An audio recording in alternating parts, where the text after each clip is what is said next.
Hello everybody, whether you're here live or you are watching a replay of this in the future, another Renaissance Gaming stream. Should be a fun one, you may notice, my friends. I've got full graceful. That's a big milestone, very exciting. Gonna make the game a whole lot easier for me now that I can run around much more efficiently. I got this at the end of the last stream, so you can always catch that if you want to see me getting it. But basically going to be doing more Seer's Village rooftop course, trying to get to at least 70 agility here. Should be good times. I'm actually watching the Wimbledon final. Djokovic versus Alcaraz, so I'm kind of paying attention to that while I stream. And yeah, let's go ahead and have a good time. There are a whopping zero of you here right now, so I'm talking to myself. That's alright. Maybe somebody's listening to this from the future as a stream replay. If you are, you can let me know so I don't feel so silly about talking to myself. But hopefully some of you guys may be popping in here. Also, I am still on the road. I'm not at home, so I am streaming from my laptop. That's why my microphone sounds a little weird. It's my headset microphone. Not the best setup, but I think good enough for a RuneScape stream. That's it. That's all I got to say for now.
Hey, Yakovo.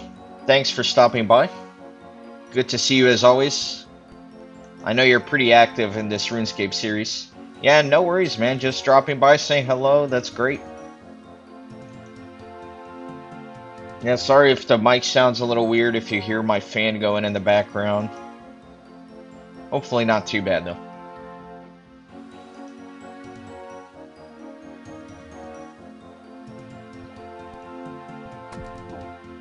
Very excited that I got this full graceful in the last stream, last night.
Alright, first time I get this private event. Private Dark Elf 609, attention! You have been recommended for my corps. Do you think you can be the best? Sir, yes, sir. Move yourself, Private. Follow my orders, and you may just leave here in a fit state for my corps. Get on the mat and give me sit-ups, Private. Go on the mat and do some sit-ups.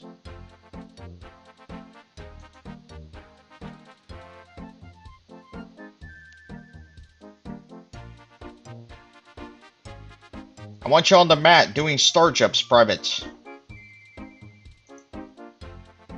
Do people call it star jumps?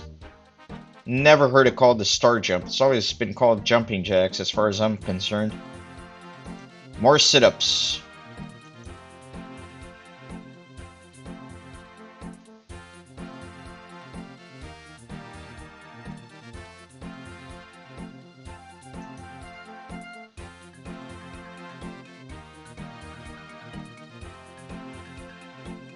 Drop and give me push-ups, Private.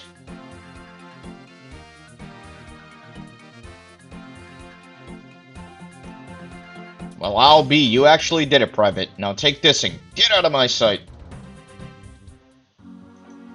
Alright, I got the camo top. Very good. I love working on these random event outfits. Be excited to collect them all. I'm still salty because last night's stream, I got one of the zombie events, but I accidentally clicked off of it, so I didn't get to do it.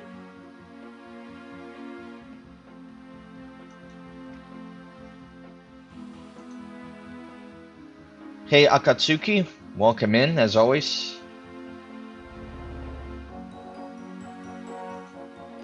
So for the dance random event, you can kind of cheese it. You can double click real quick and get 2 for 1.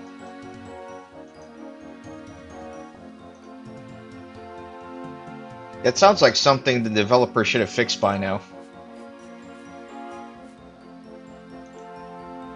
Sounds pretty low priority though. Oh, this actually weighs a decent amount. It's just a shirt, but it weighs a good amount. I'm gonna deposit it.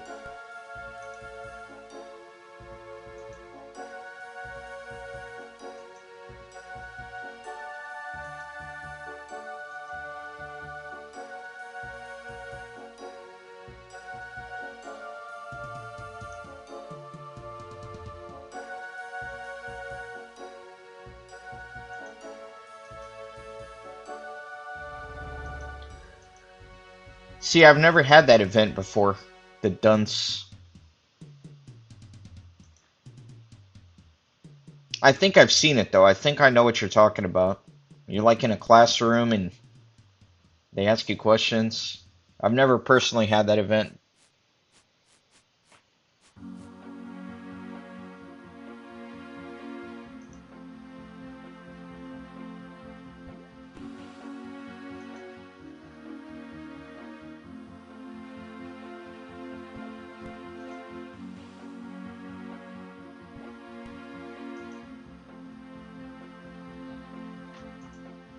I don't know why, but my favorite one has always been the mime.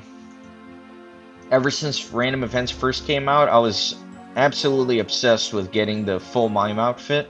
I was never able to do it as a kid.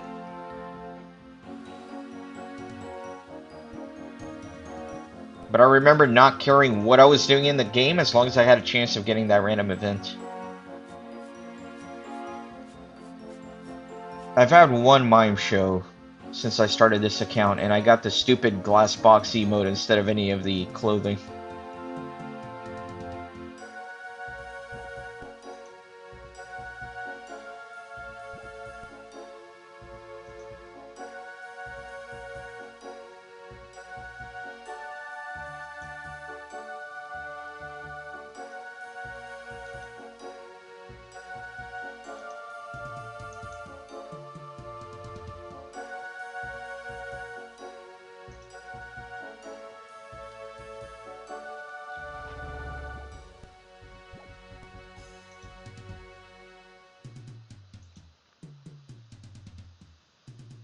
I'm actually really looking forward to doing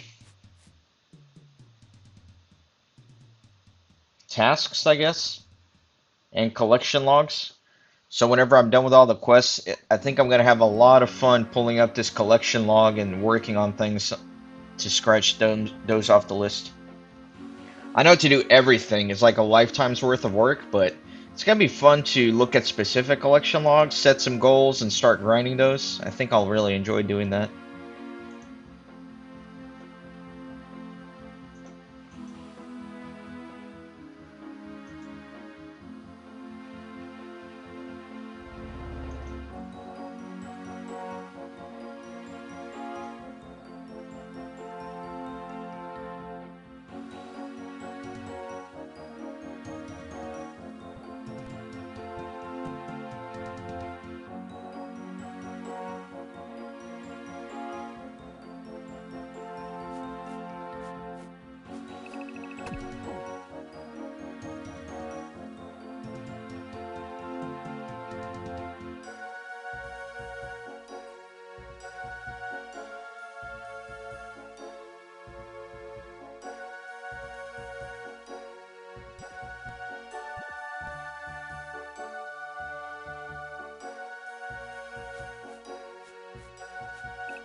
So apparently, for farming for the giant squirrel pet, it's not every obstacle that counts as a chance. It's every lap that you complete. So that's insane. Because it's like, for Seer's village here, it's like 1 in 35,000. So it's 1 in 35,000 laps. That's nuts. The best place to farm for it is apparently the Penguin Agility course, which gives garbage experience, or the Agility Pyramid is pretty close. It's a pretty close second. That gives decent experience and a lot of money. It's like 1 in 10,000 for the pet. So I might do some Agility Pyramid at some point, while I'm doing a grind to 99 eventually. That might be a good place for me to do it. Make some money, get some experience, and maybe have a chance of getting a pet here.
Hey Light, welcome back.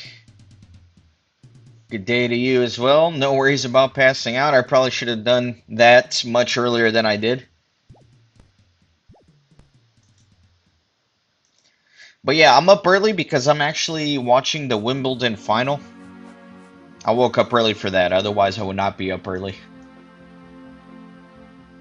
Skilling pet rates go up after 99. I had no idea. That's good to know. But actually, that's kind of annoying because it kind of forces you to keep grinding and after 99.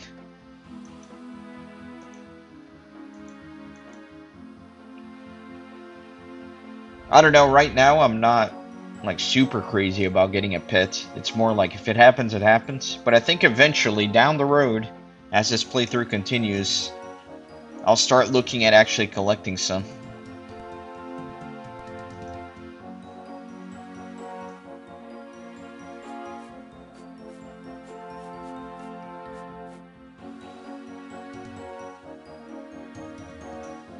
What do you mean you're not on a drop rate until after 99?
Yeah, I was looking at the drop rates on the wiki. I don't remember it saying anything about the rates after 99 or anything like that, but maybe I just didn't read it carefully enough. Blue egg. I know what a blue egg is. I have no idea what a moksha rune is, though.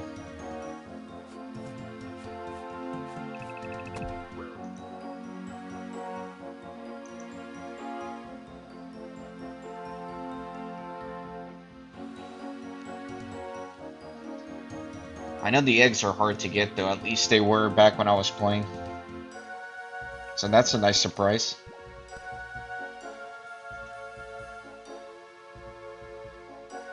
Oh, that's right. You need the runes to level up. Yeah. Forgot about those.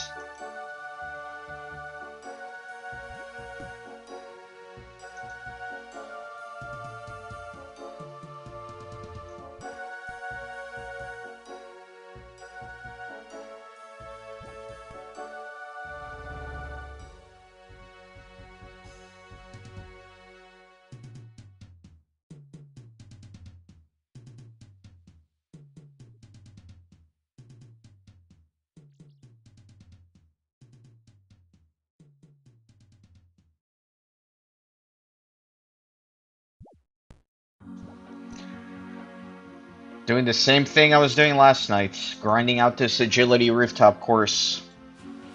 So I can get agility levels. I'm at 65. I'm trying to get to about 70, 72. It's still going to take a long time. It's probably still another like 10, 11 hours of grinding to get to that level, I think.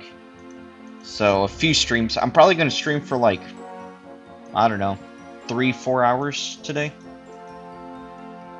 Something like that.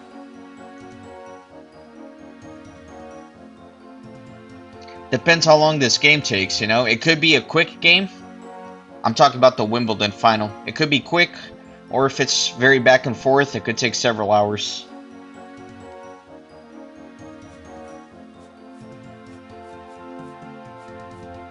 The sheet is most accurate and up to date.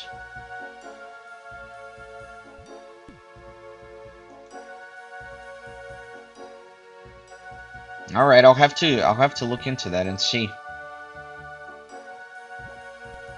Yeah, because I'm pretty sure the wiki didn't even mention anything about the 99, so it must not be very accurate.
Oh, I missed that earlier message, Light.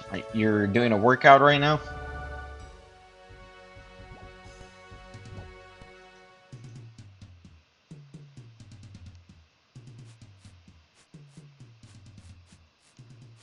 I don't know if cozy RuneScape tunes and my early morning, I just woke up and didn't get enough sleep voice is the most motivating thing for a gym.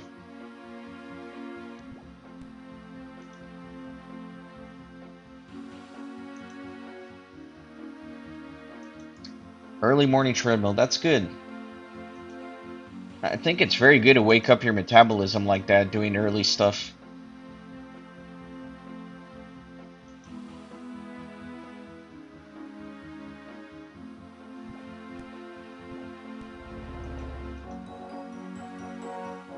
You know what I'm gonna do? I always forget to do this, but I'm gonna switch the music to random. That way it randomizes all the tunes here and we're not listening to the same thing over and over again.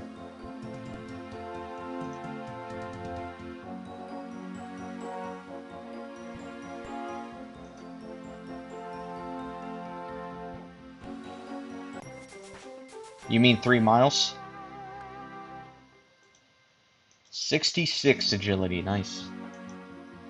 Oh, 30 minutes. Nice, that's good.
Hey SZ, thanks for stopping by the stream. My current goal is, I want to say 72.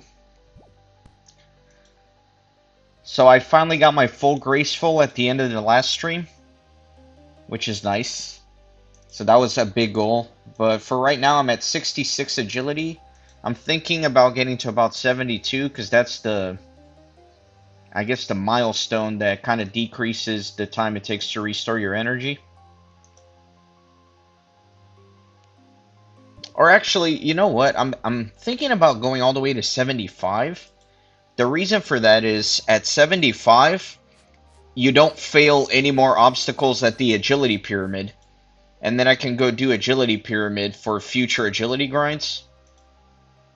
Because I'm a low HP Ironman, I'm keeping my HP low for Wintertod.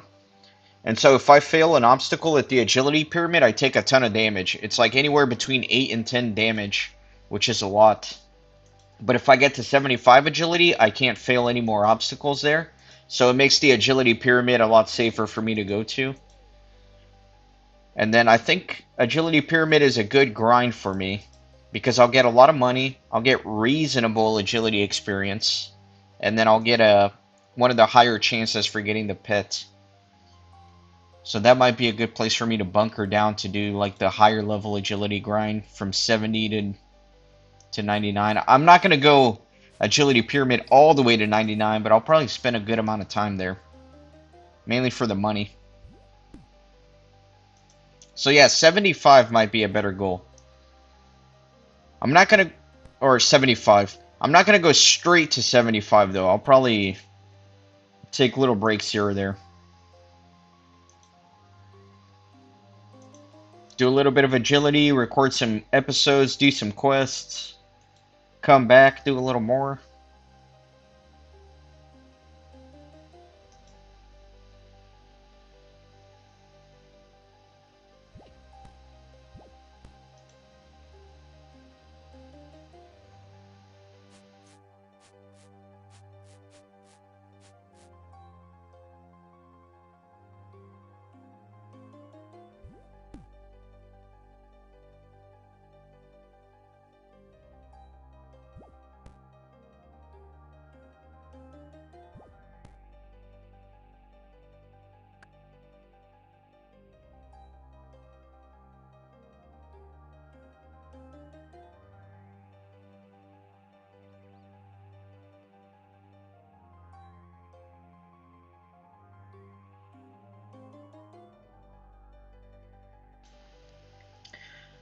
You know, I never really had the plan to rush agility. I did have the plan to rush the full graceful set and then somewhere close to 70 agility.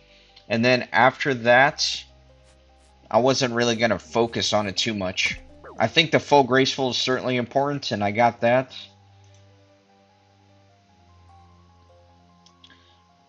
But agility is important overall, I think. So I think I'll always be doing some agility grinding on the side. So as I'm grinding all the other stuff, I think eventually, as I get a little tired of grinding, I'll want to grind something else. So I think agility is something I'm always going to be coming back to intermittently. Not going to say, hey, I'm going straight to 99 agility, but I think I'm going to be consistently streaming agility from time to time as I get tired of grinding other things.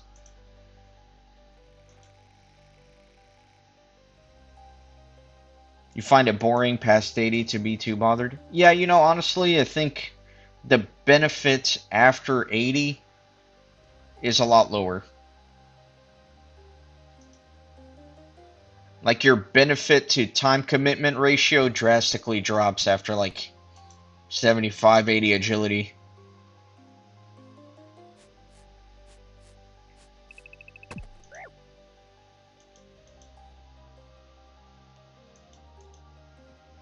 So you make good money on Winter Todd as well?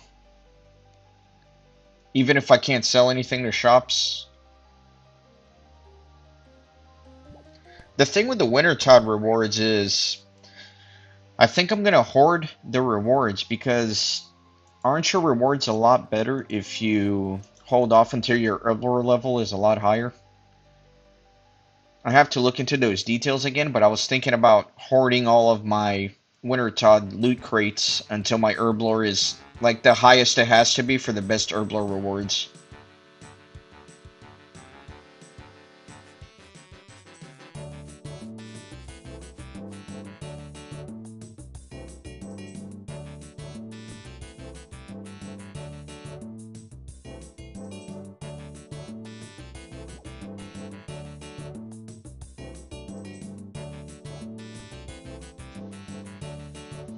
Yeah, see, you're mentioning about holding off on opening the crates until my fishing, Herblore, and farming are higher. Yeah, that's what I was thinking. Do you happen to know off the top of your head, like, what fishing, Herblore, and farming milestones I should hit before opening the crates?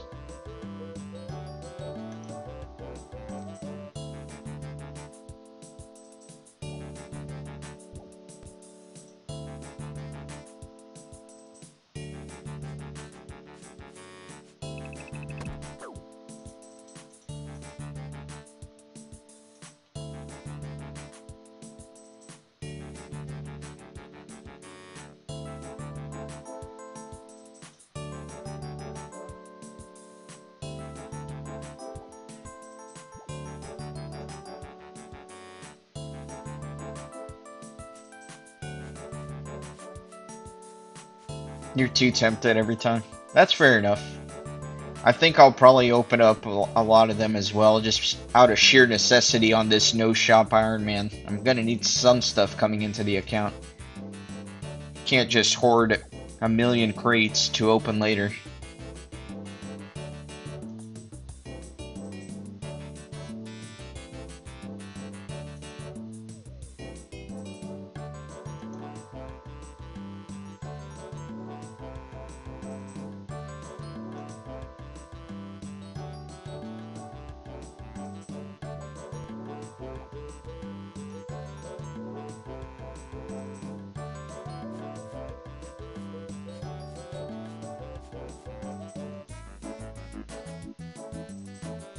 Yeah, I'm probably going to stack up a few grinds to do simultaneously. So get to Wintertodd, and then I'll probably do the Arceus library for rune crafting and magic, and then continue working on agility. And then I'll kind of alternate those 3 grinds, so as I get tired of one, I can work on another one for a little bit. And then that'll probably keep me busy for quite some time. And then every once in a while, record an episode where I'm doing a quest or something. That's kind of what the future is looking like for this series right now.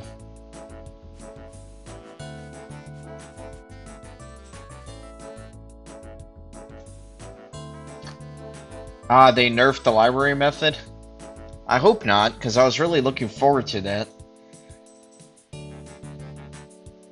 Especially since I want to keep the HP low. If I could get just a magic experience without HP, that's what I need.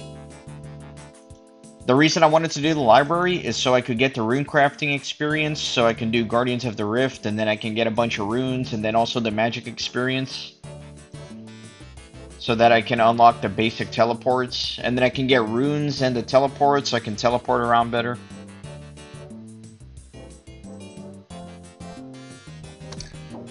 Man, you're killing me by telling me they nerfed it, because I was watching all the videos and it seems like just amazing experience, but the videos, if I recall correctly, they were a little bit old, like at least a year old. So I hope they didn't nerf it too much.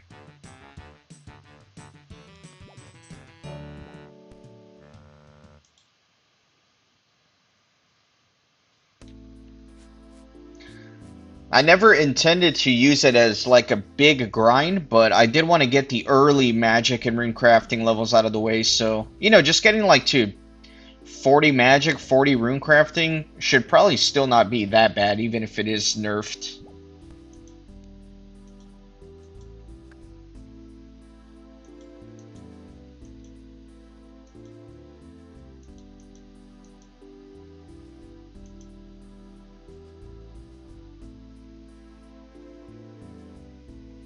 Yeah, I think the problem is when the developers first released that method, they didn't anticipate the RuneLight plugin that actually makes it extremely viable in terms of getting experience. They probably saw people using this plugin and decided they were getting way too much experience. So yeah, it doesn't surprise me that you're telling me that, actually.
Hey Strife, thanks for stopping by the stream. Appreciate you being here.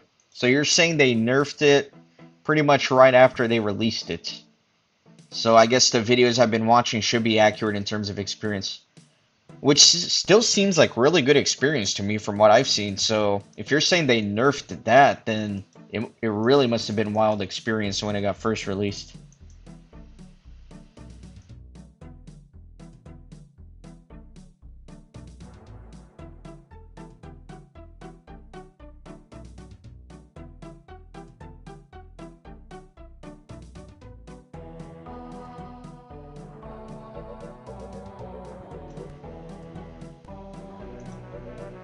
Oh, so you can't get multiple books at once anymore?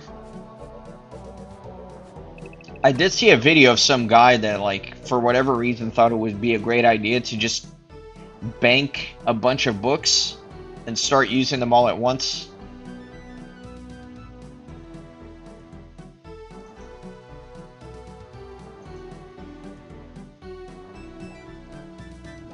Yeah, I saw some video of a guy, he had like hundreds of the same books in his bank, and he was like doing bank runs to grab them and running back, and he was getting wild experience. But that also didn't factor the time it took him to collect those books and go bank them, you know? As long as you can still fill up your inventory with the different books while you're in the library itself, I think it should be fine for me. I never planned on banking any books. I just planned on trying to efficiently having as many in my inventory as possible, as I'm running from one shelf to the other, picking up other ones along the way.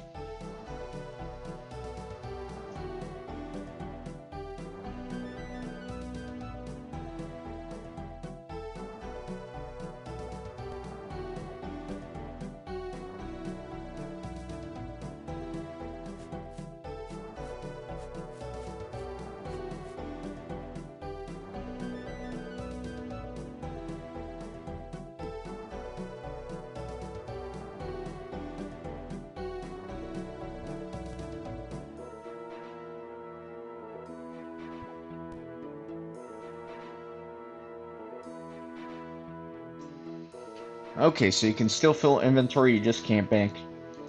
Okay, so maybe I'm stupid, but I don't understand how banking the books is a great idea. Once you have a ton of books in your bank, obviously you're going to get insane experience, right? But what about all the time it actually takes you to get all the books and then go bank them? That, I feel like that takes a lot of time as well. I feel like when you balance it out, it's not much different than just staying in the library. But maybe I'm stupid and I'm missing something obvious that makes that method a lot better. Or made it when it was available.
Getting about 35,000 experience per hour here. That's not too bad. According to the wiki, at maximum efficiency, not failing any obstacles, you can get about 42,000 here. Good morning, Danny. Thanks for stopping by. I'm at 66. I got my full graceful, so making good progress on the agility.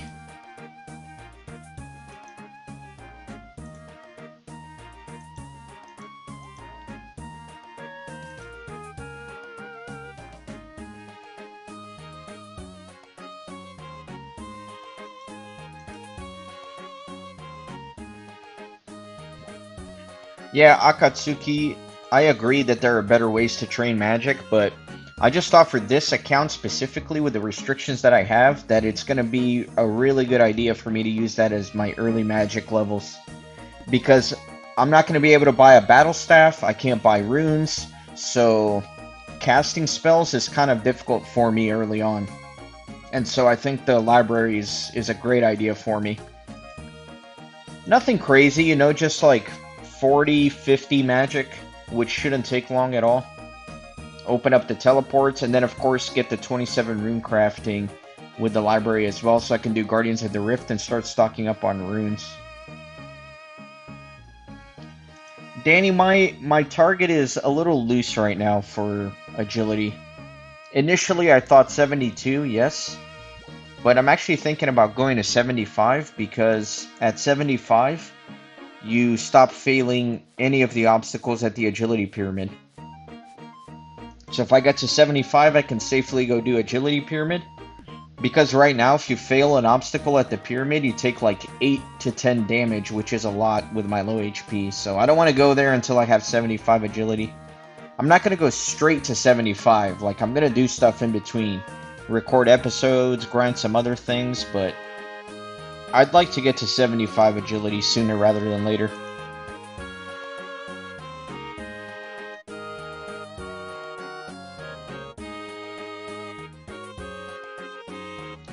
Yeah, I know you can boost, but I think to make the agility potions, it's kind of a nightmare if I can't just buy them from a shop. Or summer pies.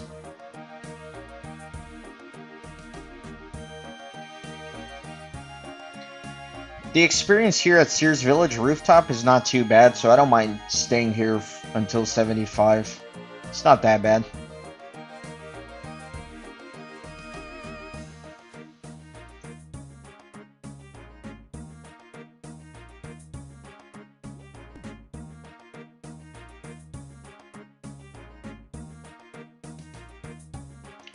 It's the first time I ran out of stamina during this stream with the full graceful, so that's a lot better than last night's. So yeah, I was able to run around for a little over an hour before I ran out of stamina.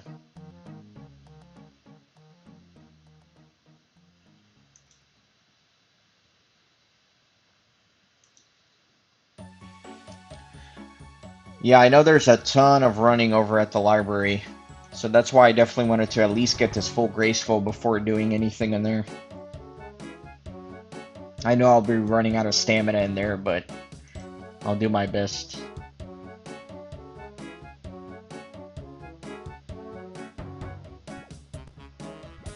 Yeah, you can go to Guardians of the Rift without a magic requirement. But like I was saying earlier, since I have a no shop restriction, I can't buy a battle staff, I can't buy runes, and so training magic early on is going to be a little bit tricky for me.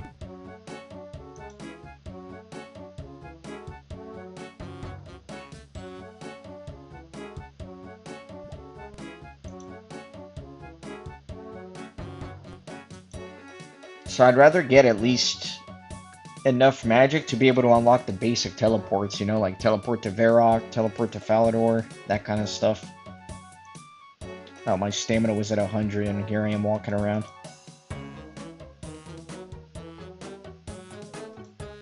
Again, I'm not looking for anything crazy at the library, just like some basic magic levels. Just a few hours worth of grind. 2-3 hours, I don't know.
Yeah, absolutely. I've looked at those elementals, and that's definitely where I'm going to be grinding for the staffs. Or staves, I guess is the plural. But I don't know how much you've been following the streams and the videos, so I'm sorry if I'm repeating myself for the millionth time, but the thing, um, the thing is I'm trying to keep my HP low. So that's why I can't go grind combats and grind drops for monsters, because I don't want to level up my HP, because I want to take advantage of the low HP to do some of the Winter Tod before it gets more difficult to do.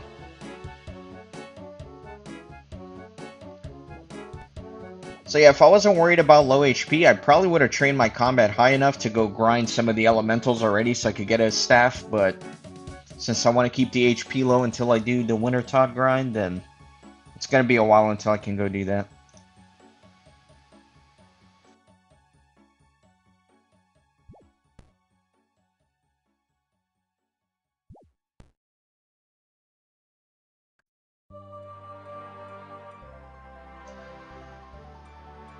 Yeah, I think that's definitely reasonable, Akatsuki, to just train the rune crafting, ignore the magic.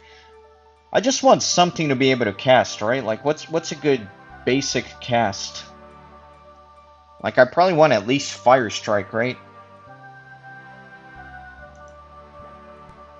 Yeah, I'm almost ready for Winter Tod. Now that I have the full Graceful, the next thing I need to do is unlock construction, so I can start getting construction experience from repairing the braziers. I'm gonna do that very soon. There's an episode coming out later today, which is gonna be Knight Sword Quest, and then after that episode, the next one I'm recording is gonna be unlocking construction, and then I need to go and get the warm clothing, like the Clue Hunter outfit, and then I'm ready for Winter Tod. So shouldn't be much longer before I finally get in there. Clue Hunter outfit, construction, and then I'm ready to go. I might need to go thieve some more cakes. I have about 1,000 in the bank. I think it's going to take a lot more than that. But that's something I can do after I start Winter Tod. You know, I could go grind Winter Tod for a while, and then if I need more cakes, I could just go steal more cakes.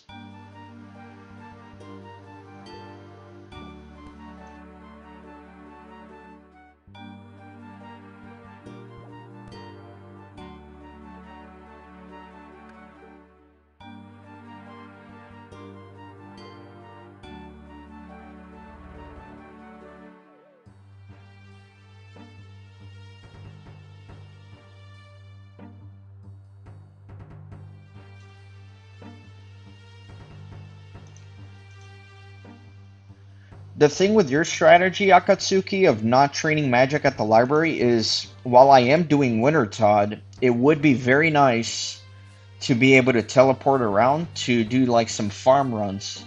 And so if I get enough magic levels to unlock some of the teleports, I could at least get a reasonable rotation for farms. So that way, while I'm doing Winter Tod, every hour or so I can go do a farm run. That way I can start getting some of that experience.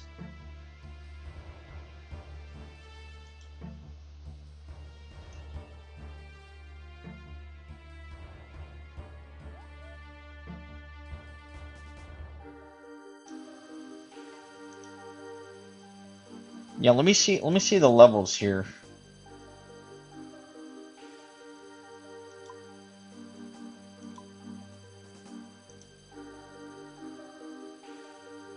See, I don't need that Apatol one.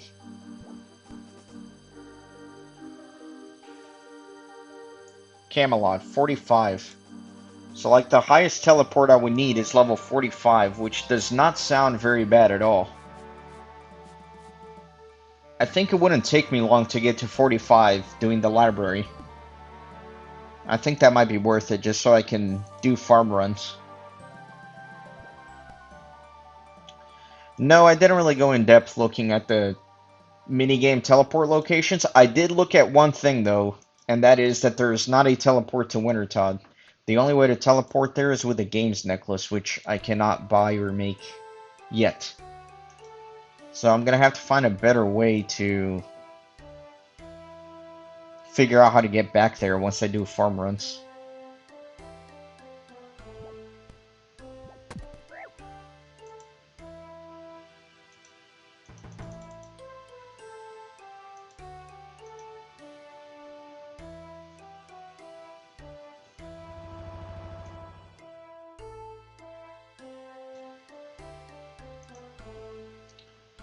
Yeah, I looked through the grouping teleport. I didn't see anything that takes me close to Wintertod. See, like, which one of these will take me close to Wintertod? I didn't see any that gets me anywhere near there. Yeah, it's not a thing for Wintertod. I looked it up last night. The only way is the game's necklace, as far as I'm aware.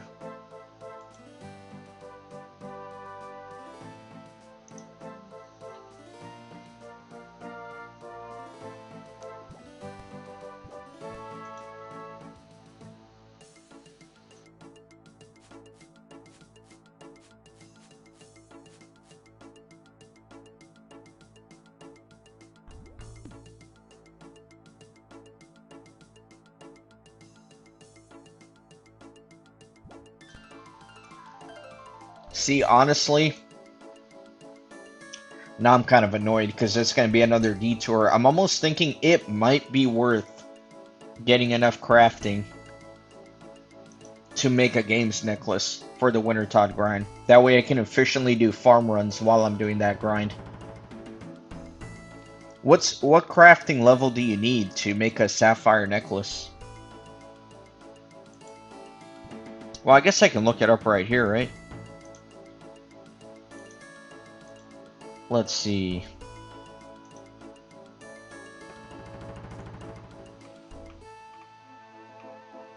Sapphire necklace 22, that's not too bad.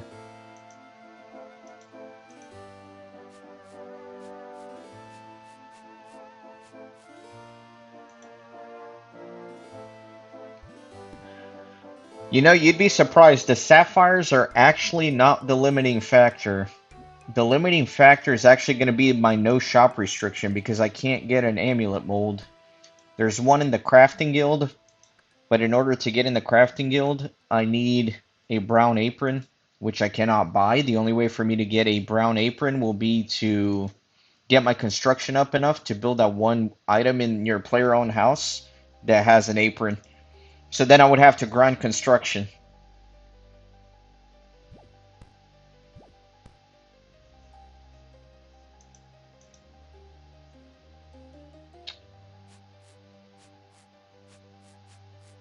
Wait a second, you said you can steal a games necklace from the ham storage?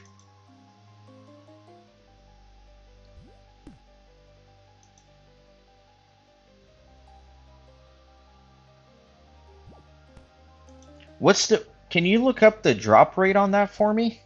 For stealing from the crates? Sorry, I normally have a second screen that I can easily pull this stuff up on, but since I'm streaming away from home on my laptop, I kind of had to like minimize everything in order to pull up a browser window.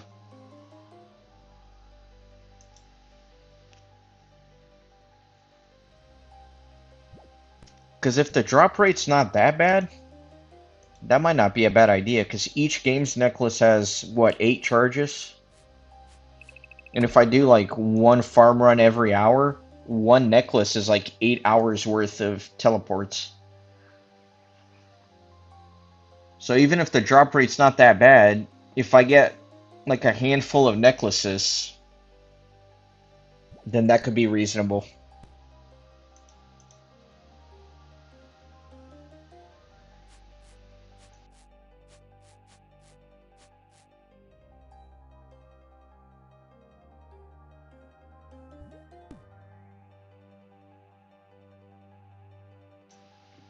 One in 25 for the ham storage crate?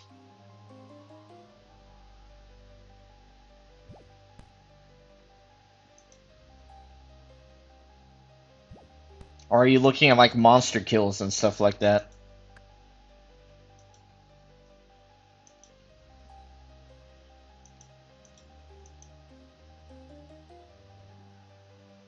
1 in 25. That's awesome. That's really easy, actually.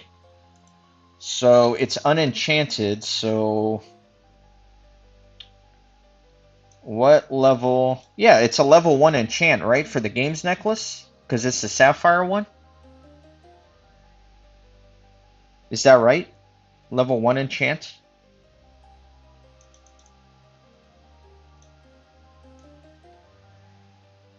Yeah, it's a level 1 enchant. Yeah, that's super easy. That's 7 magic and 1 in 25 for... Yeah, I'm going to do that, man. There you go. I've got my strategy.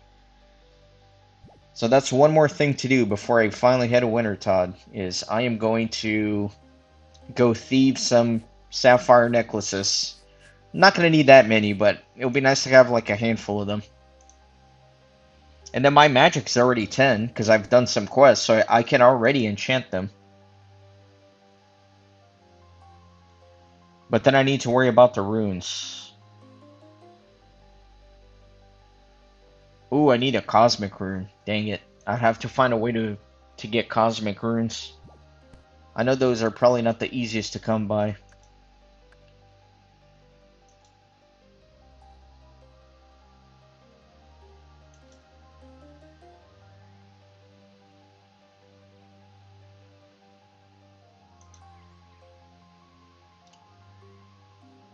Death to Dorgeshen.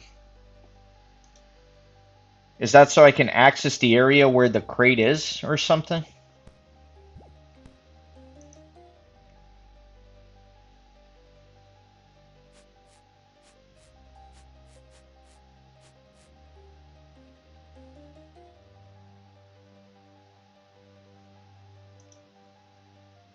Ah, dang it. See, man, I knew that sounded way too good to be true. You guys were like, man, you can just steal every piece of jewelry imaginable with a great drop rate.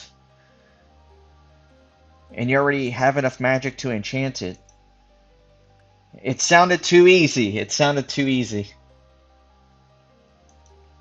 What are some of the requirements for that quest, if you guys don't mind?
Agility and thieving. So I would definitely check the agility checkbox. My agility is pretty high. I have decent thieving, 38, but yeah, killing a level 50 is going to be a problem. Because my combat sucks, as you can see. Plus, I don't want to level up the HP. So there goes that idea.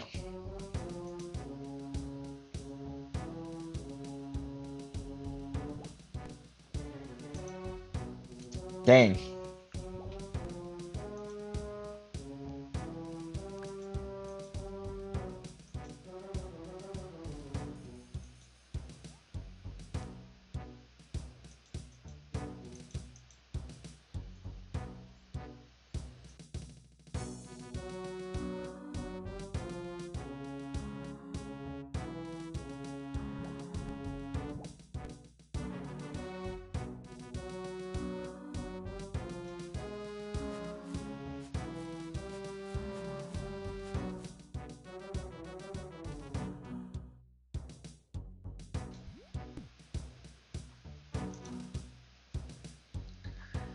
See, poison flinch, but that's going to open up a whole nother can of worms, because I'm going to have to figure out a way to get a poison weapon without using their shop. Probably not worth worrying about. I don't know, man. It would be very nice to be able to teleport to Wintertodt and do farm runs. Is there another reasonable route for me to get to Wintertodt quickly? Like, let's say I can't use a game necklace to get to Wintertodt. What's like the second best way to quickly get there?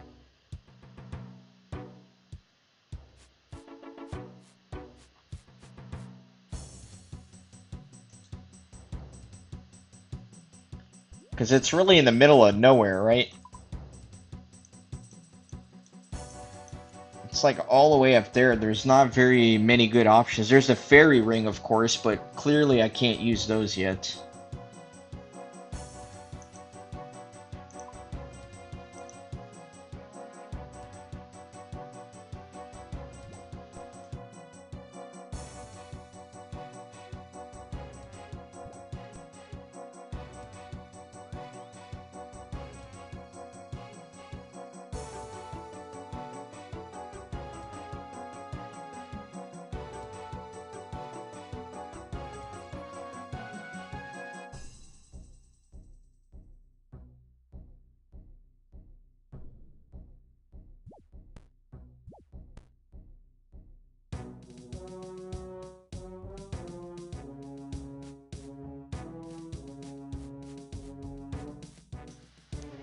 Ah, okay. So you don't actually have to complete the quest to get access to the chest.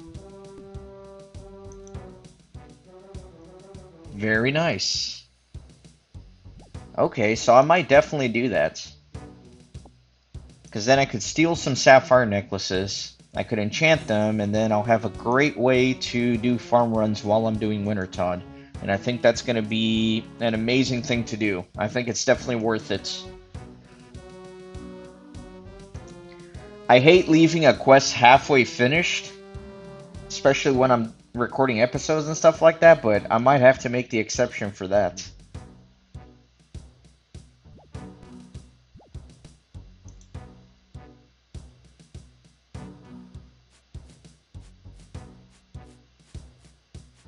And then I guess the only unfinished end there would be figuring out where I could go get some cosmic runes. I won't need many cosmic runes, just a handful. Because I think it's only one, right? Yeah, you only need one cosmic rune per enchant.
No, I can't do it. I just looked it up here real quick. You need the Lost Tribe quest. And in order to do the Lost Tribe quest, you need Goblin Diplomacy. And I know for sure that I cannot do Goblin Diplomacy yet because in order to get the blue dye for the armor, you need woad leaves. And normally you just buy them, but as my no shop restriction, I have to get my own, which requires a moderate farming level, which I do not have.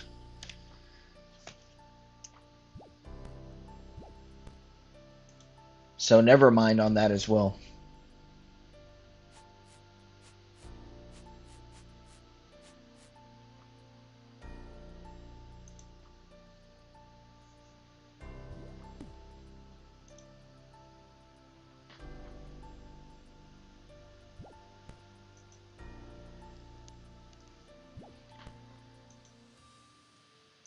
Yeah, it's kind of crazy that I have to grind my farming to like a moderate level before I can do goblin diplomacy.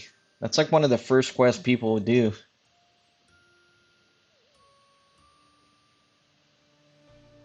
Yeah, I still kind of consider that a shop though. If it's like gold for an item, especially if it's an item that I can get somewhere else, you know? If it was one of those where there's like nowhere else to get the item, then sure, I'd make the exception, but since I am trading gold for the item and there's an alternative way to get the item, I think that kind of goes against the no shop rule.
Also, even if I were to make that exception, I still have to murder a large number of goblins to get the goblin armor, and that'll definitely raise my HP level up.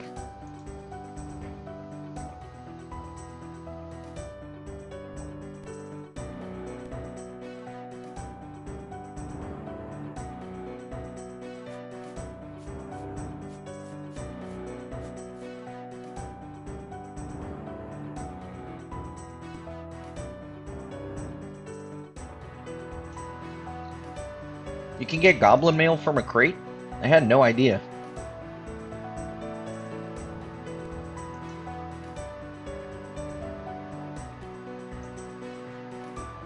I thought that quest was like a meme, right? Because people have to endlessly kill goblins trying to get that drop. But apparently you can just get it from a crate.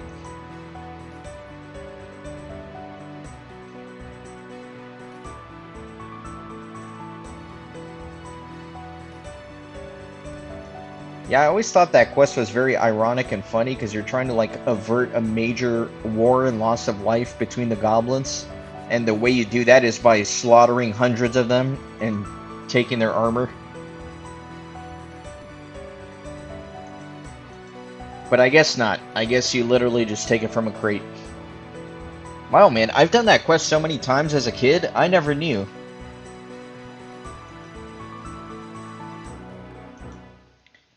It's always been a quest that's similar to the Imp Slayer quest for me, you know? Killing all these low-level enemies in the early game, trying to get a specific drop. I was doing it wrong this whole time. Or I'm assuming the crate is like a thieving thing, right? Like, do you have to thieve it from the crate, or do you just search a crate? Because if you have to thieve it, I guess I can understand how I never knew about it, because I was mostly like a free-to-play player when I was a kid playing the game.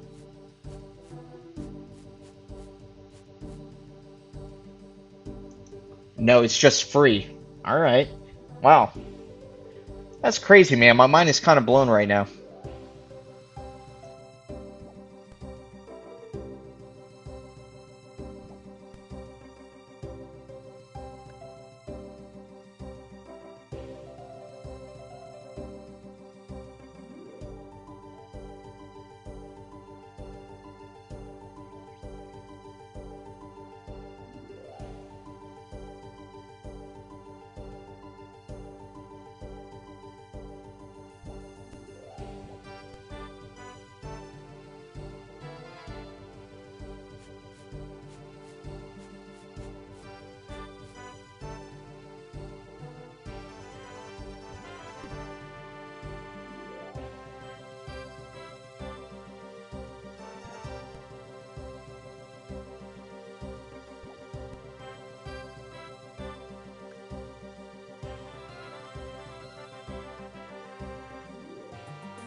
So there's a 1 in 75 chance to get a sapphire necklace from a Tempros casket drop.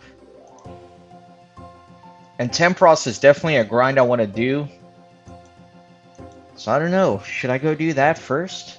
Should I go grind Tempros before doing Wintertod? And hopefully get a lot of sapphire necklaces in the process? I keep getting sidetracked. I need to get the stupid Wintertod thing out of the way. But I keep finding all these things to get me sidetracked.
Welcome in everybody, all the lurkers in the stream. Appreciate you guys being here.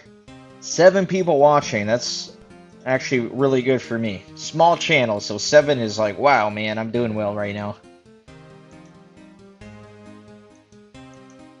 Hopefully you're enjoying the cozy stream. Just grinding some agility if you're joining just now. Doing the Sears Village course here while I'm watching the Wimbledon final.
It's a very nice Sunday here where I am. Warm weather, clear skies. After this stream, I'm definitely going to try to go spend a little bit of time outside.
Oh man, Alcaraz just tied Djokovic 1-1.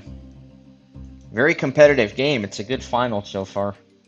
I don't know if any of you care whatsoever, but I'm having a good time watching this, and it makes the grind here more bearable.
Hey Cam, I'm doing well. How's it going? Thanks for coming back. As you can see, I got the full graceful at the end of the stream last night, so that's nice. Excited about that. I'm at 66 agility, getting close to 67. Don't have a particular goal in mind right now, but do want to keep grinding it. Enjoying the Wimbledon final while I grind this.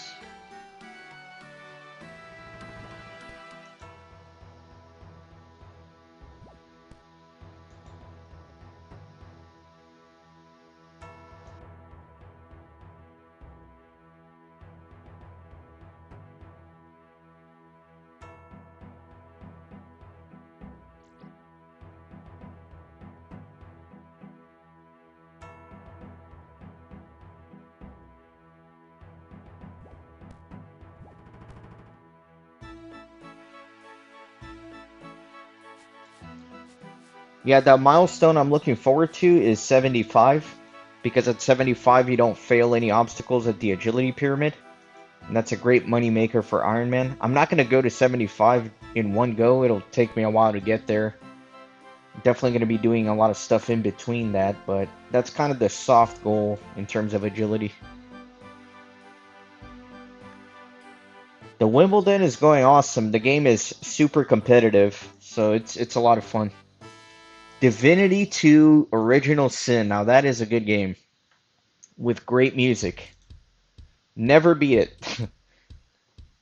Me and my friend were playing that game multiplayer, and we both have a bad habit of constantly restarting characters in any RPG that we play. So we would play a little bit, and then we'd be like, you know what, I kind of want to change my class and my stats and go for this sort of build, and then we'd restart, and that was the story of that game. So I never made it very far into it. But I remember thinking that game was spectacular.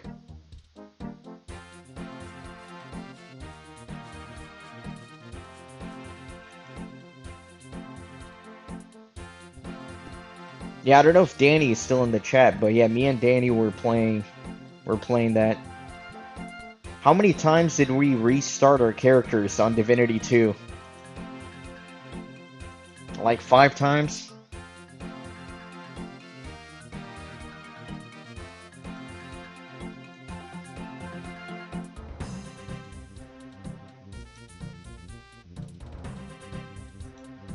You're a dwarf knight. I'm trying to remember what I was at the end of the day. God, I really have no idea. It's been a while.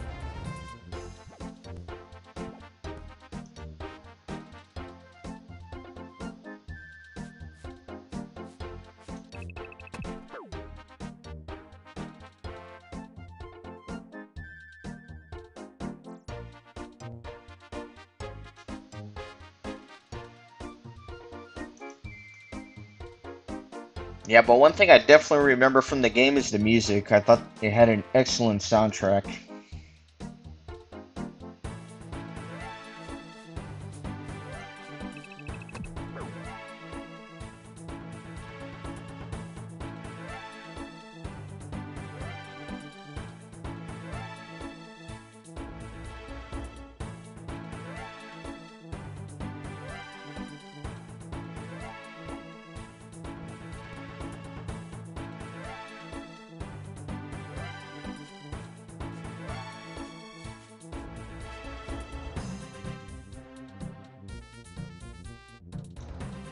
See, that's the good thing about RuneScape.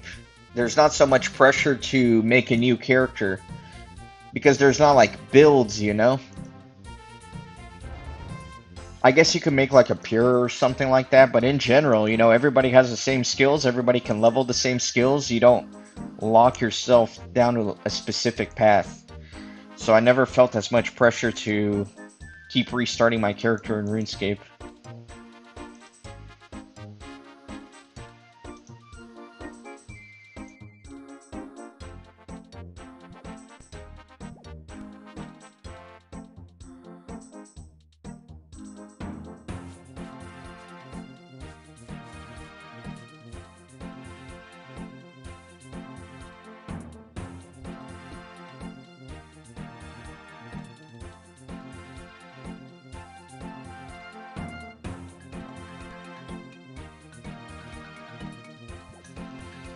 Yeah, like in Divinity, you're a dwarf knight, and that's that. If you change your mind and you want to do something else, you have to make a new character.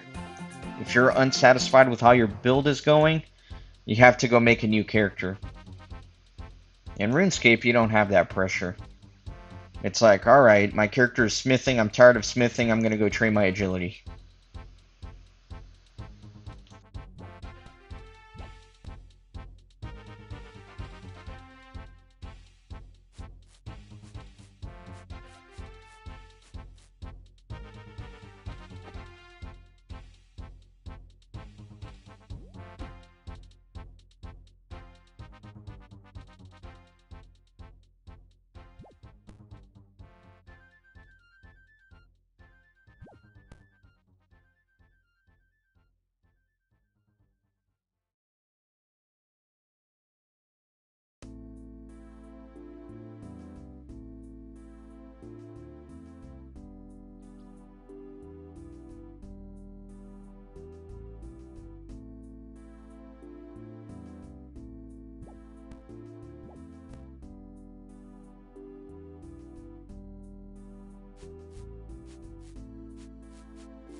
I remember that game was very challenging too. We were trying to play on the hardest difficulty. I forgot what it was called.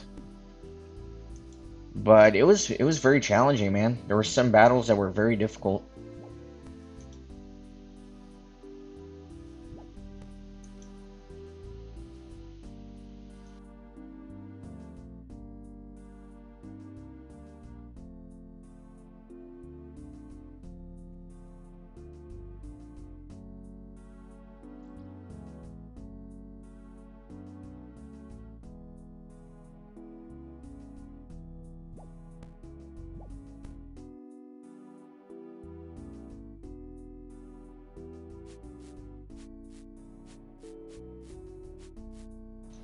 Dude, I know exactly what you're talking about. That's the battle that came to mind. You're like on a beach type of environment and there's all these crocodiles. It's one of the harder first battles of the early game. I think that's what you're talking about. But yeah, I remember like this beach type of environment with some crocodiles and just getting eaten alive.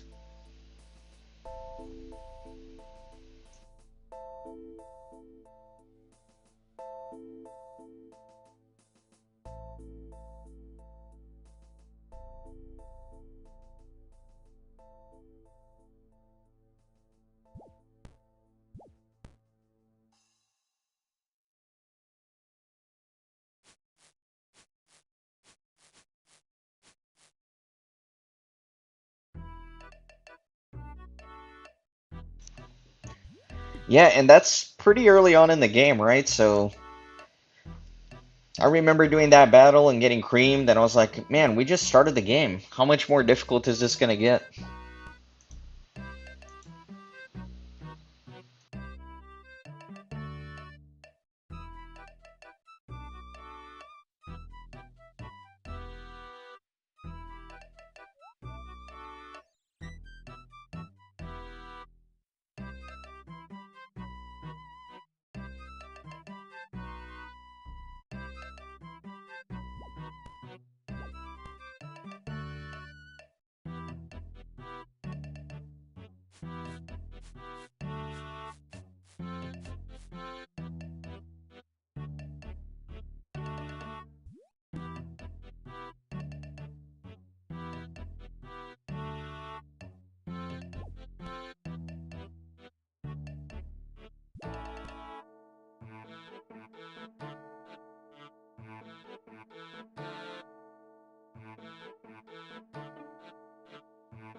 Very nice. 67 agility.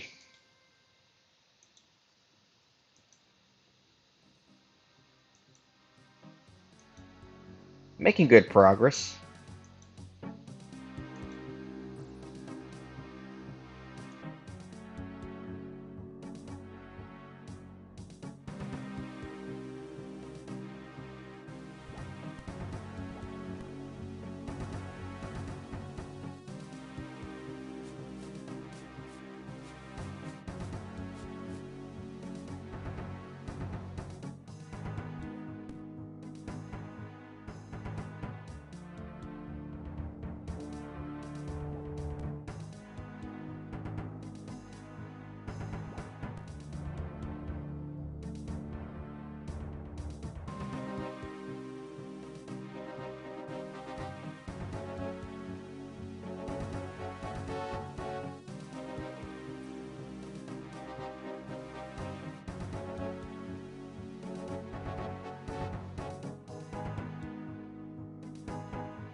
Ah, you got some alligator leather.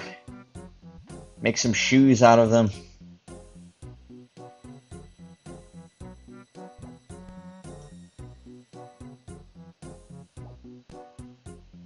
Yeah, those crocodiles, man.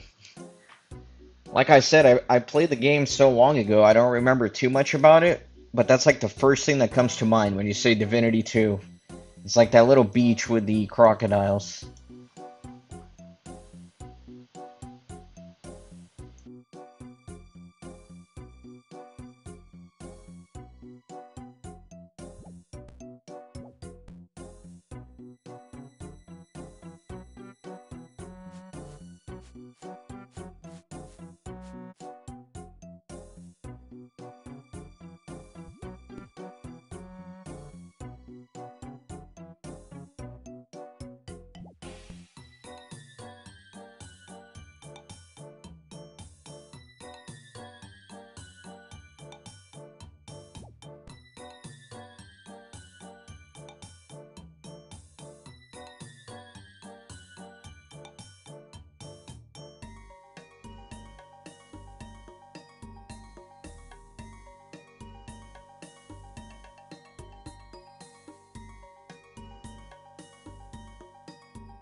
I am not familiar at all with Ashes of Creation.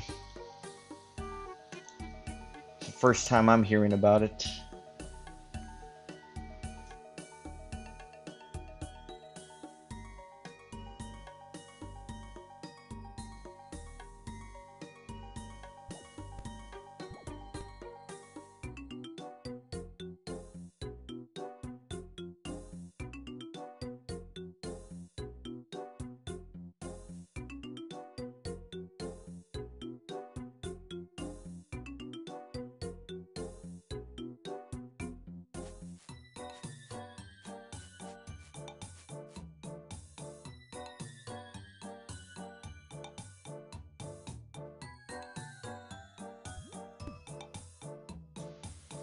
So it's an MMO. Who's the developer?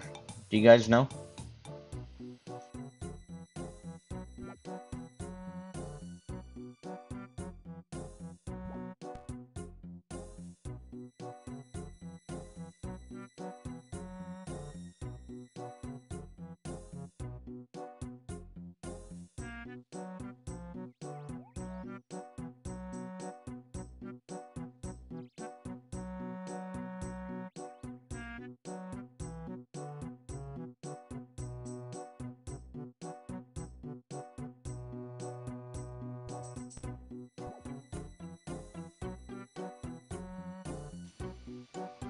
Crowdfunded MMO. Interesting. Self-funded by a crazy millionaire. See, that's good, because that's probably like a passion project, and those are usually the best. If it's some millionaire's passion instead of some big game developer that wants to make a profit. What is this random event? Want to play a game? Oh, the pinball one. Yeah, I've done the pinball. Maybe I'll get some good rewards out of this.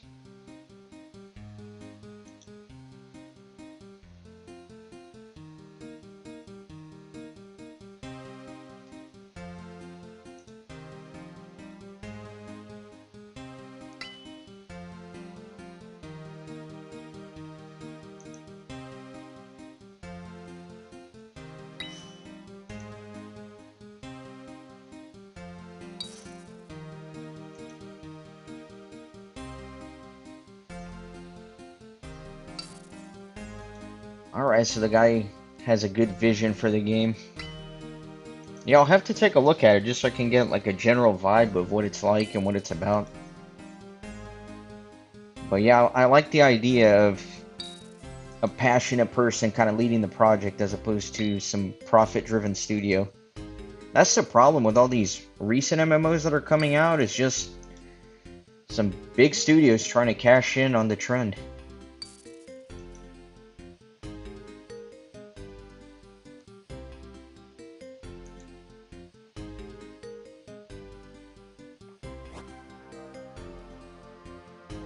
Got 5 uncut rubies, or 5 cut rubies. That'll be useful at some point.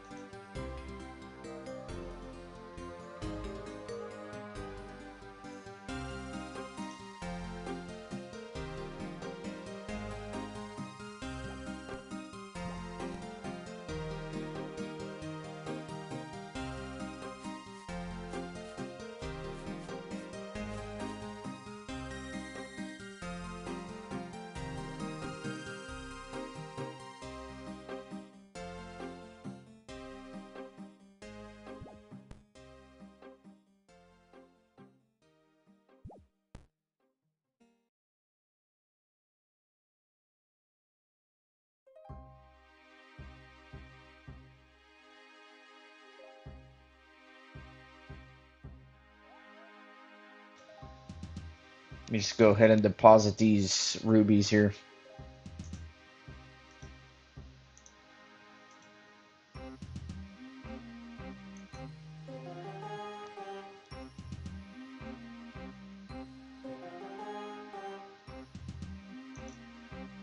Oh, see, that sounds pretty cool. You can set up an inn on the map and control it and control the farming and resources around it. I'm much more interested in like the economy behind the games than the actual combat. That's why I like RuneScape, because it has so many skills that you can play with instead of just combat. I feel like there are not that many MMOs that have a big focus outside of combat, and that's really what I like.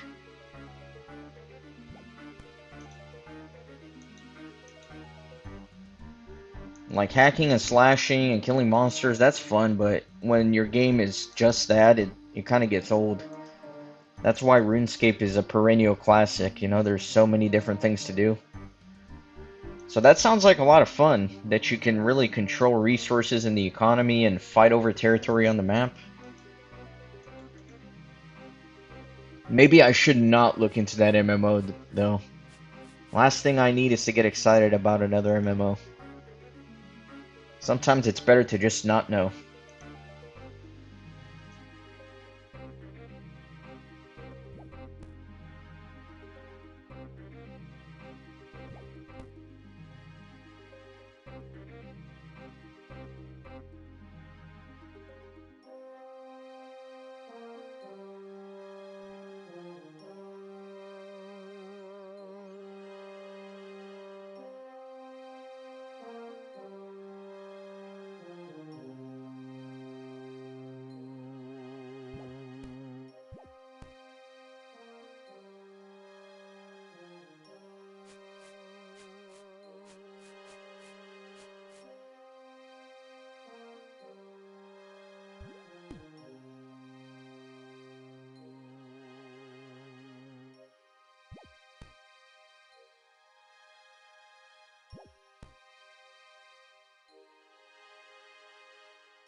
Yeah, I briefly tried New World. I didn't really get into it.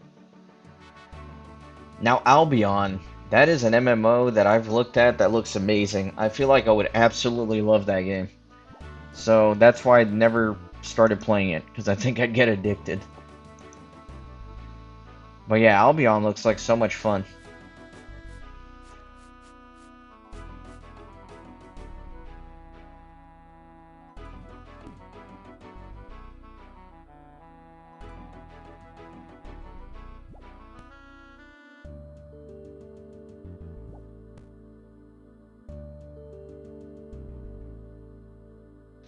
Yeah, I agree. All the screenshots and footage and video that I've seen from Albion, it definitely reminds me of RuneScape. Even like some of the skilling that you do in that game, right? It has a little bit of RuneScape vibe to it.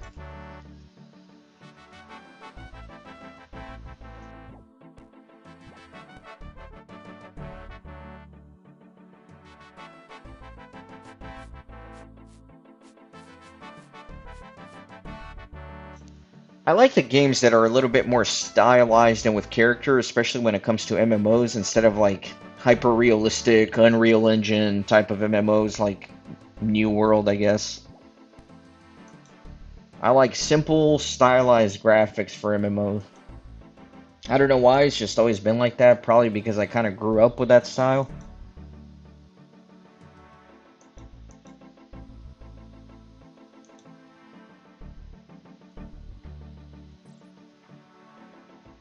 Now, let me ask you this.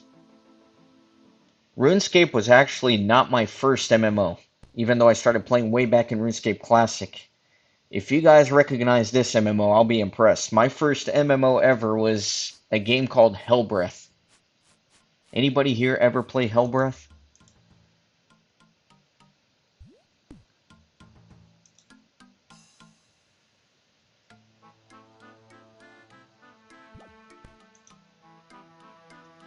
That game was a ton of fun, man. I really had a good time on there. Very grindy game. Definitely not much in terms of skilling or trade or anything like that or crafting. It was pretty much combat based, but very grindy game, but so much fun. The PvP on it was insane.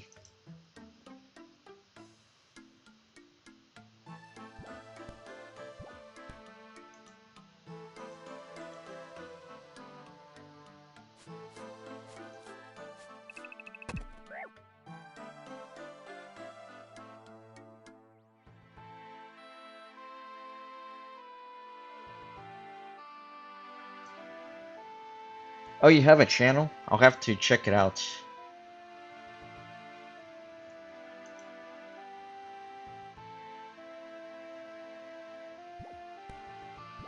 Yeah, in Albion you can do like what do they call it? Full loot drop? Like if you kill someone, they literally drop everything.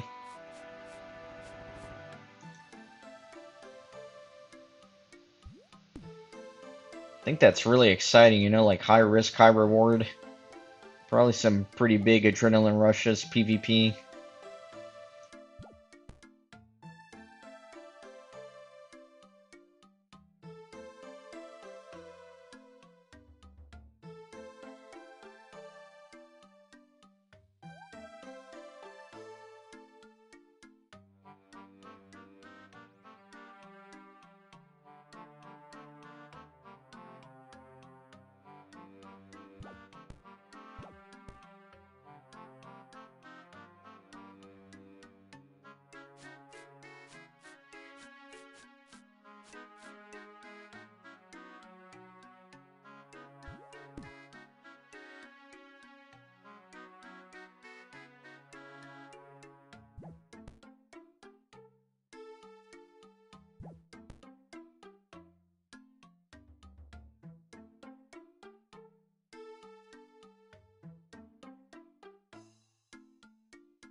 Yeah, you know, something I never really did much in MMOs was the PvP part of it.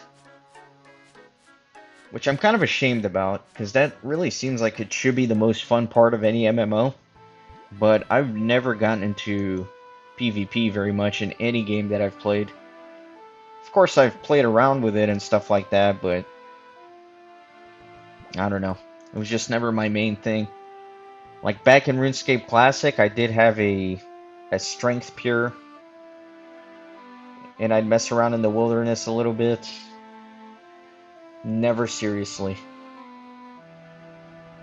Lord of the Rings Online has like no PvP. It has the monster player versus player, but it's pretty much dead for the most part. Nobody really plays that. Of course they do, but it's just not like a significant component of the game.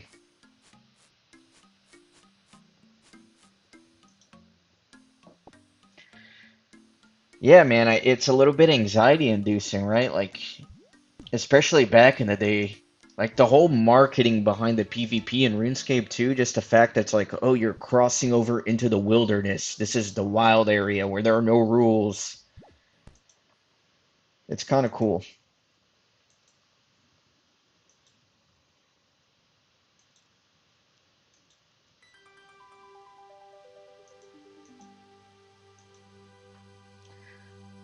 I think the idea of PvP now is much more anxiety inducing than before because, like, nowadays, the people who are out there PvPing are like complete professionals, man. They have like multiple gear and weapon in their inventory, and they're like switching and they're hyper efficient.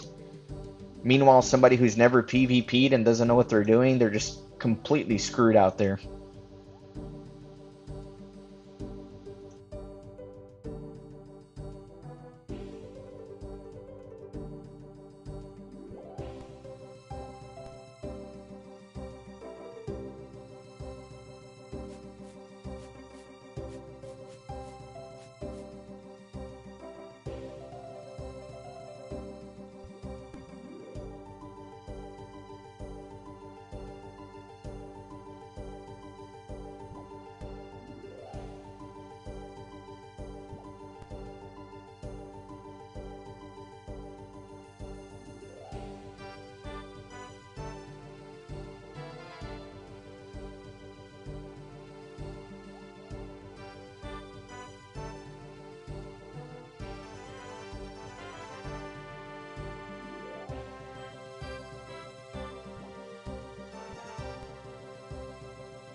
Alright, I'm gonna take a quick little break, use the restroom, grab some water.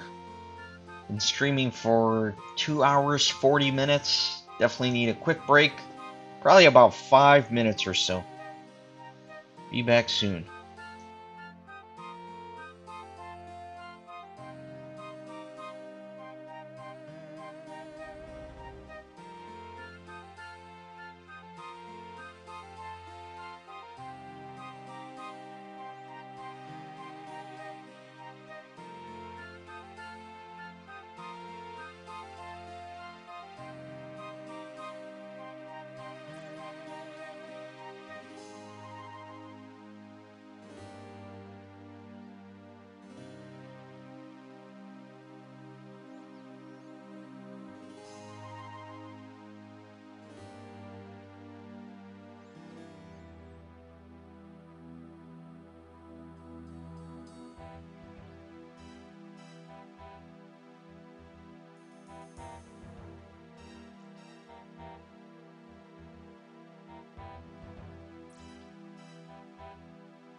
Alright, I am back.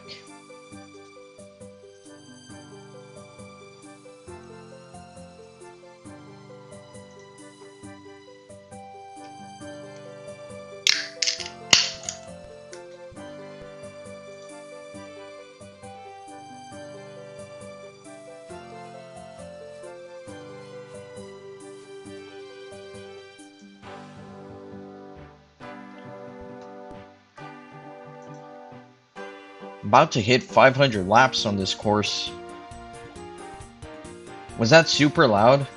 I didn't do it anywhere near the mic, but like I said, this is like my mobile setup, so I'm using like a headset as a mic, and I guess it picks up a lot of the ambient noise. I cracked open a bottle of sparkling water. Not a bottle, a can of sparkling water. Yeah, sorry if that was obnoxiously loud. I'm not used to this microphone.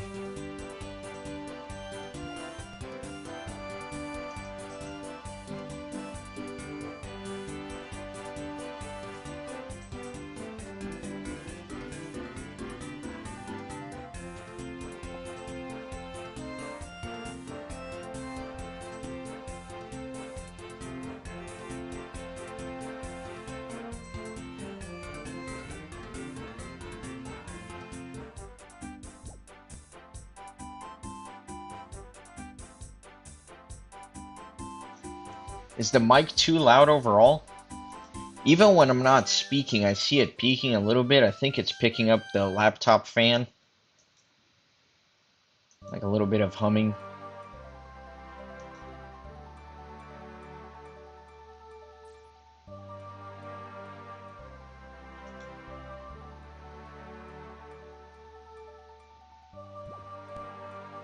Yeah, my laptop's working pretty hard. It can handle it, but the fan has to be going pretty high.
You think you can make a PvPer out of me?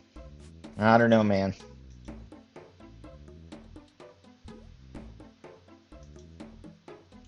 When the game comes out in like 5 years, is it one of those like really slow development games that might not ever come out.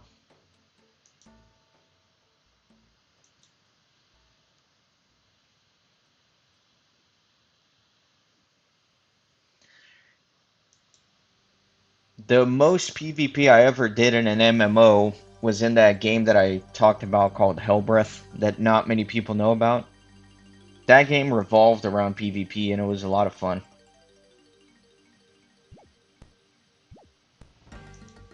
But it's a little bit different because I feel like in most games that I've seen, PvP tends to be like one-on-one. In Hellbreath, it's like these big group battles. Of course, you can do one-on-one stuff and catch people, but a lot of the battles are big groups, so it's a lot of fun.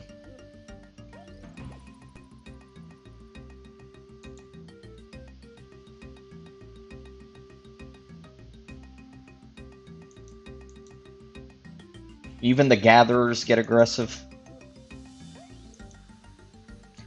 Honestly, I think it's just a lack of confidence, right? Like, if you don't PvP, you're like, oh, I'm not doing that, I'm just gonna get killed. But if you're good and you're the one doing the killing, then I could see it being a tremendous amount of fun. You just gotta start, right? Everybody's gonna suck at first, but you gotta practice, get better, so you can be the one doing the killing instead of getting killed. Maybe if or when I lose my hardcore status, I might try some PvP on here.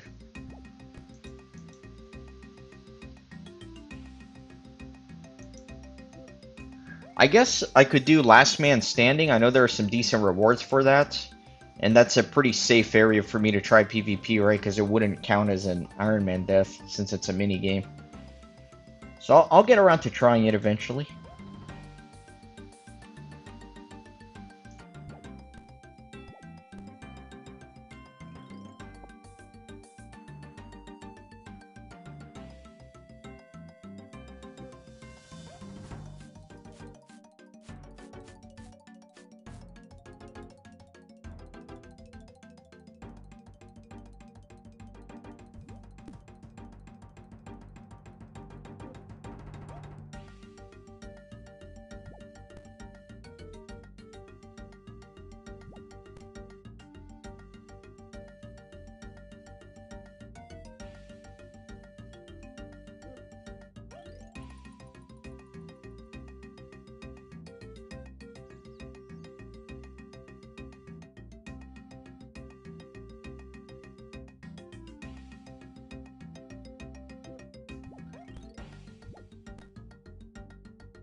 Man, this tennis match is really intense. It's so competitive and back and forth.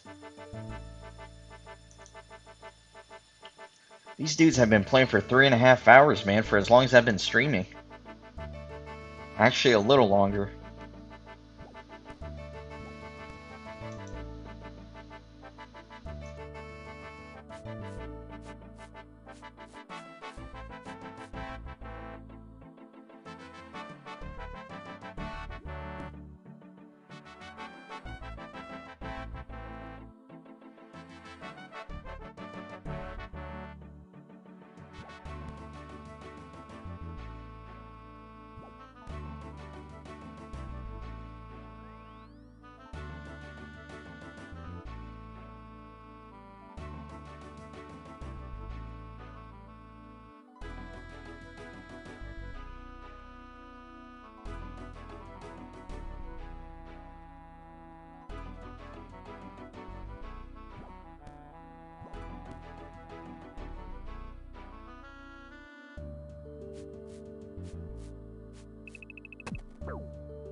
That's a really good point.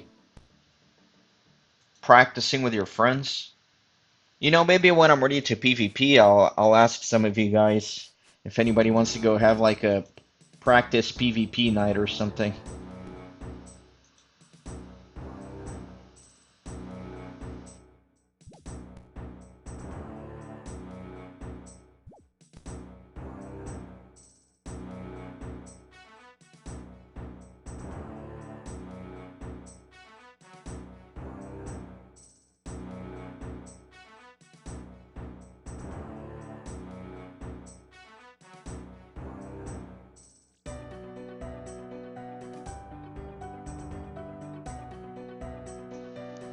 All right, sounds like you're pretty well versed in group battles and dynamics. In Albion, I'm assuming, right?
See, I don't know much about EVE Online. I know what it is, of course. I know what it looks like. I get the basic premise, but that's an MMO that just kind of went under my radar, never took a serious look at. But yeah, RuneScape is a very casual retreat. For most players anyways. You can definitely make it intense, but this can also be a super laid-back, relaxed kind of game.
Oh, interesting. So while Eve is more futuristic, Albion kind of took a lot of inspiration from it and put it in the medieval fantasy type of setting.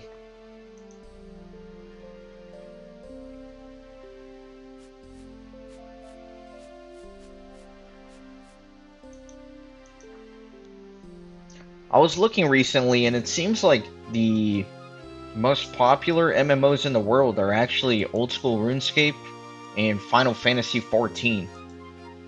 Or Final Fantasy Online, whatever. Apparently those are the top two, which kind of surprised me. I didn't think that Old School RuneScape would be at the top of the list. I thought something like World of Warcraft would still be dominating, but apparently it's lost some popularity over the years.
Okay, I know you're saying that as a complete joke, but you've actually piqued my interest.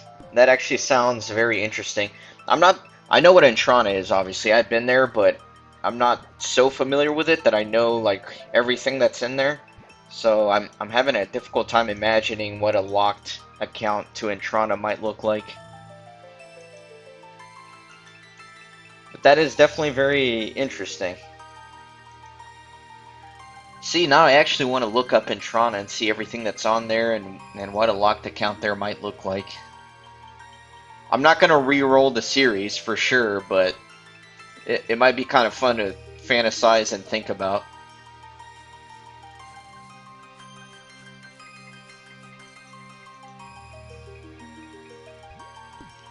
That would be very difficult because I guess the first thing that comes to mind is just the combat lock, right? Because you can't take any weapons there at all.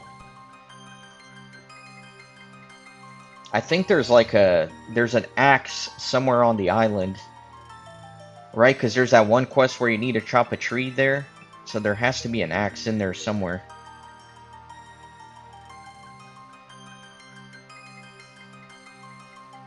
But I think that would definitely be a super unique series, you know? Everybody's trying to make like a super unique old school RuneScape series. But I think like a locked Ironman to Entrana, that might take the cake, man.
You know, one thing I might have considered if I hadn't already started this series is doing like a locked account to Entrana until I completely max it. Like do everything you could possibly do in Entrana, get all the possible drops from all the mobs.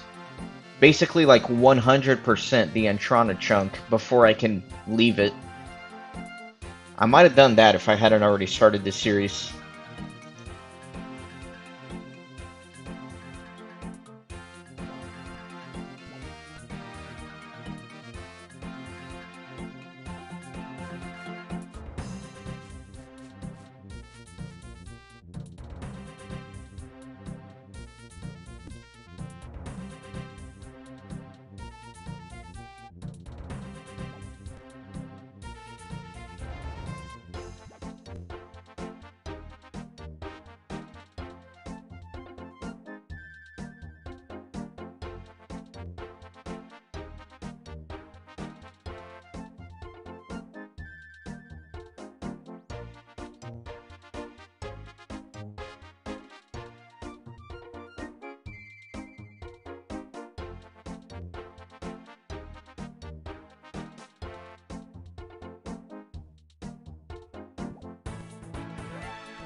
Alright, I'm looking up Entrana here on the wiki.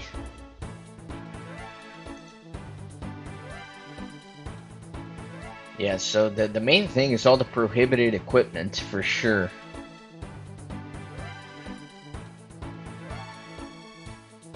So you could do glass blowing there. Lots of seaweed spawns.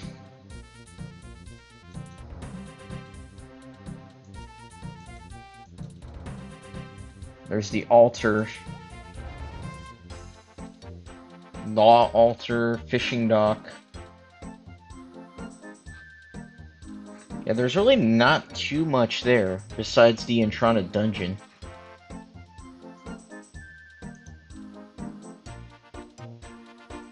But the Entrana dungeon, you know, it's some pretty high level monsters there.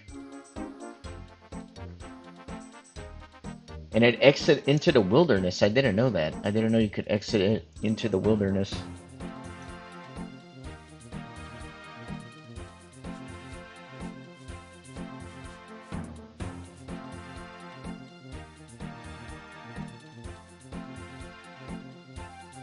So there are some low-level mobs there. Unicorns, chickens, monks. I don't know, that would be fun, man. That would be fun. Honestly, if I had not already started the series like I said, I might have done a locked Entrana chunk before I could move on. I'm almost sad I missed that opportunity.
I guess it just depends on your playstyle. I personally have never been a big fan of pures.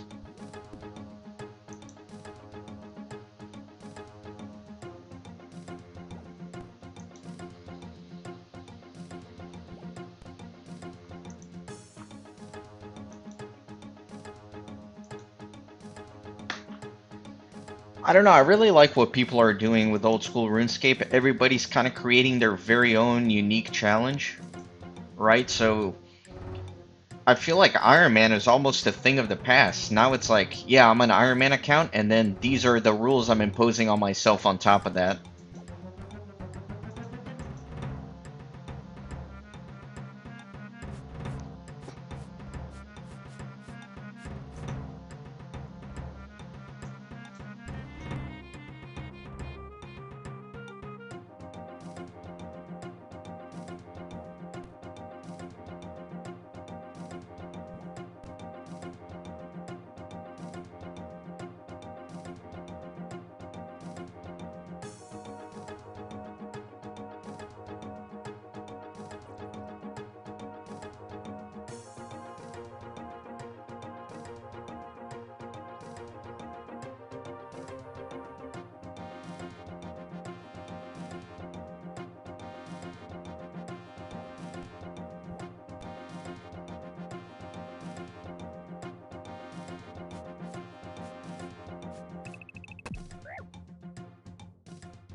Log spawn, 99 fire making. That's just cruel, man.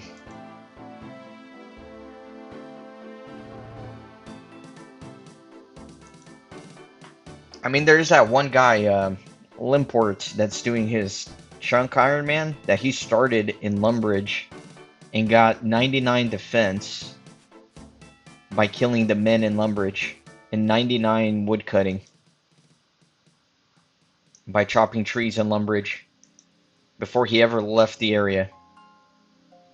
I think he had to kill like 500,000 men to get his defense up to 99. That was pretty intense.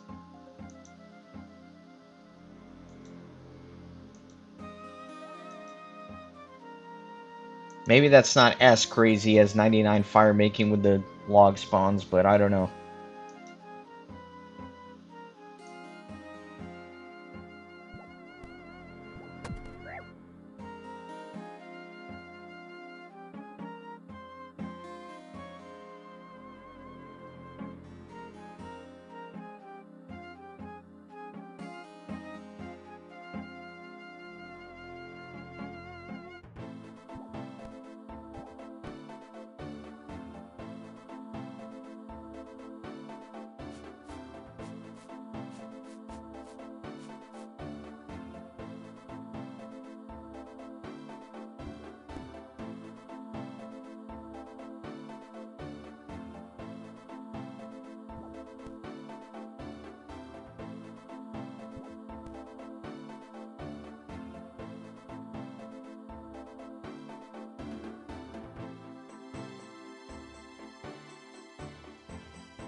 Rendy sounds familiar. Remind me the name of the series that he's doing? I'm pretty sure I've seen it. Give me just 1 second, by the way. I am gonna take a quick bathroom break. Should only be a couple minutes.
Oh yeah, he's the bug guy. I did see one of his episodes. I saw the one where, God, what did he do? I think he got that like barbarian helmet or whatever with one defense. Does that sound about right?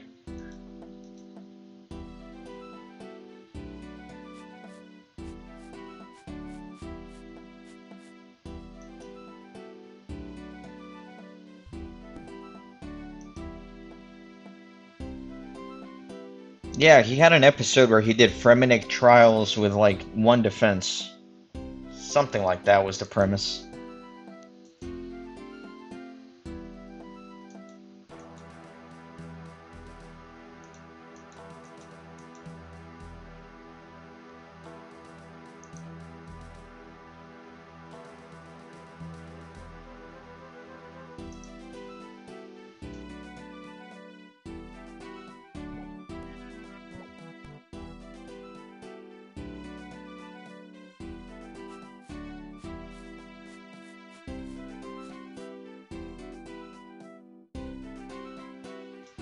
Yeah, that's pretty cool. That's very unique content that he creates, but also a lot of dedication, man. To hunt bugs like that and try to figure out what's possible.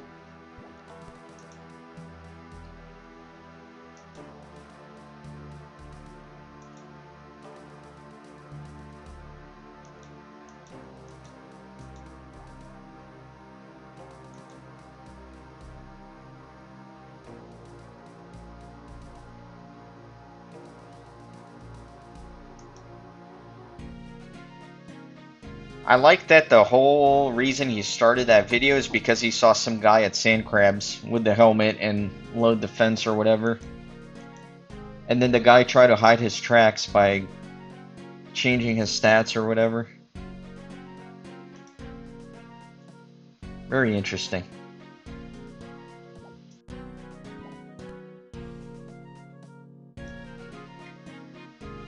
I do really like the concept of rare accounts, like accounts that should not be possible, but somehow somebody made it happen. I like that idea.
Yeah, but my favorite RuneScape series to watch has got to be Limport's One Chunk Ironman thing.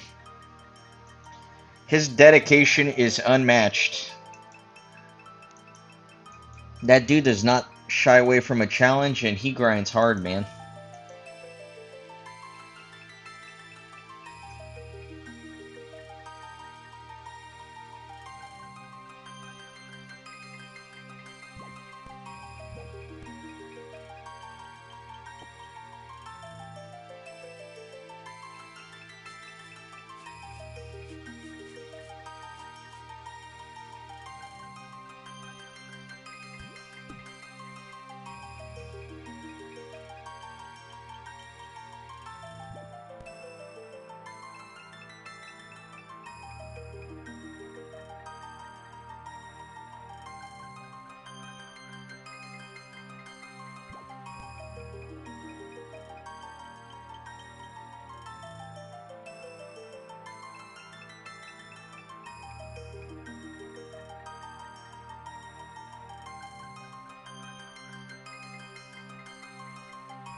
Ah man, the game finally finished.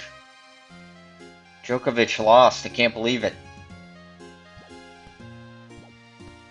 Well, in fact, he was the underdog coming into this.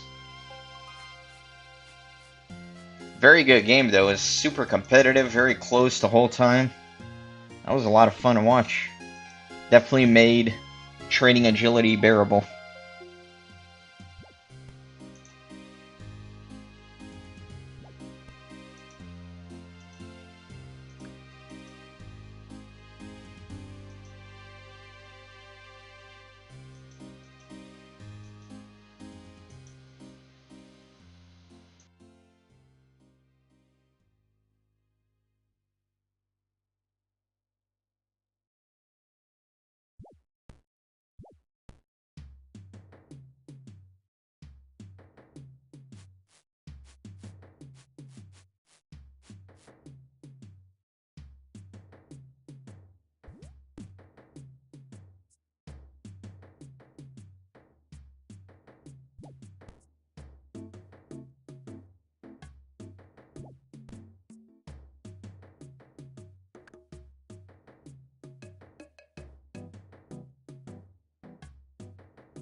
Alright, my friends, that is 300 laps completed in this stream. And I think that's enough for me. Getting kind of tired. I need to go do some other stuff. I need to get outside a little bit.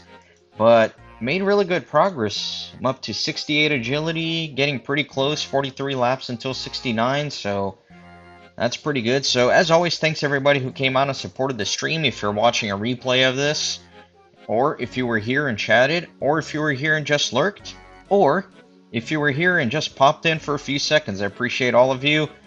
Thanks again, and I hope you have a great rest of your weekend. I will see you all next time.